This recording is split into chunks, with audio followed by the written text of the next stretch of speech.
আজকে অমাবস্যার রজনী, অর্থাৎ আজকে রাতে যে সমস্ত অসম্ভব কাজগুলো আছে, যে কাজগুলো হতে অনেক দেরি হয় বা যেগুলো হওয়া কখনো পসিবল না, এই কাজগুলো যদি আজকের রজনীতে করেন তাহলে 100% হবে। বিশেষ করে অনেক বশীকরণের কাজ আছে যে কাজগুলো অনেক চেষ্টা করার পরেও হয় না, এবং বিভিন্ন রকম প্রচেষ্টার পরে যে সমস্ত কাজগুলো হয় না, আজকে রাত্রে যদি এই কাজগুলো আপনারা করেন, বিশেষ করে যারা তান্ত্রিক আছেন বা যারা দীর্ঘদিন পর্যন্ত বিভিন্ন ইউটিউব থেকে, বিভিন্ন তান্ত্রিক থেকে বিভিন্ন রকম কাজ নিয়ে কাজ করেন, অমাবস্যা অথবা পূর্ণিমার রজনীতে যদি আপনারা ওই কাজগুলো করেন তাহলে ওই কাজগুলো 100% হবে।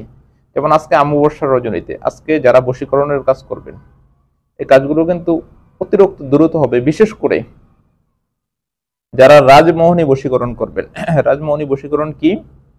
আপনার হাজবেন্ড আপনার কোনো কথা শোনে না, অথবা যারা উপরি বিচ্ছেদ করবেন, অর্থাৎ এমন দুই ব্যক্তির মধ্যখানে বিচ্ছেদ করবেন যাদের মধ্যখানে অবৈধ সম্পর্ক আছে, এই রিলেটেড কাজগুলো যদি আজকে রাতে আপনারা করেন, যেহেতু আজকে অমাবস্যা রজনী, তাহলে 100% ফলাফল পাবেন। এবং প্রতি অমাবস্যা এবং পূর্ণিমা রজনীতে এই কাজগুলো যদি আপনারা করেন, বশীকরণ, বিচ্ছেদ এবং বিশেষ করে বানের কাজের ক্ষেত্রে আজকের রাতটা, এই রাতে যদি আপনারা কাউকে বান মারতে পারেন তাহলে পৃথিবীর এমন কোনো শক্তি নেই যে তাকে বাঁচিয়ে রাখবে।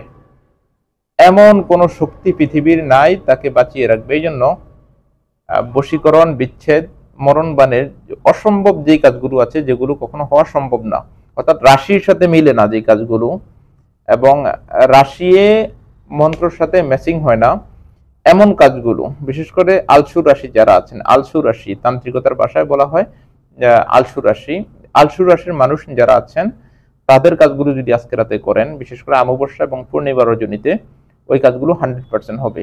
তো আজকে যারা তান্ত্রিক আছেন তারা একটু অ্যাক্টিভ থাকবেন, এবং যাদের সাধনা করার প্রয়োজন আছে, যেহেতু অমাবস্যা রজনীতে, আপনারা তারাও সাধনা করে নেবেন এবং কাজগুলো ভালোভাবে করবেন। আশা করি ইনশাআল্লাহ 100% উপকার পাবেন। ধন্যবাদ।